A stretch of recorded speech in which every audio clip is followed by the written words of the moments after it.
तो हम आ गए हैं अपना गांव में।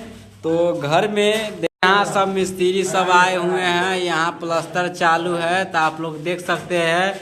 हमारा शादी होने वाला हाल है फिलहाल में, तो सब मिस्त्री सब आए हुआ है, देख रहे हैं। सब पेंटिंग उंटिंग होने वाला है, तो इसी प्रकार से प्लास्टर हो रहा है। तो आप लोग देख सकते हैं सभी आदमी।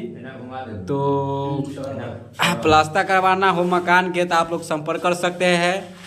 और चलिए और देखिए यहाँ बोर्ड वोट लग रहा है न्यू। और ये हमारा खेत है बैगन वाला ना, बैगन वाला नहीं है, क्या बोलते हैं, कथी उसको कहता है, गेहूं वाला खेत है। यहाँ एगो बकरी है। हाँ, यहाँ फूल के बागान है आम के, तो देख सकते हैं। तो हम आ गए हैं घर पे और चलिए तो आप लोग को दिखा रहे हैं। गोला उला सब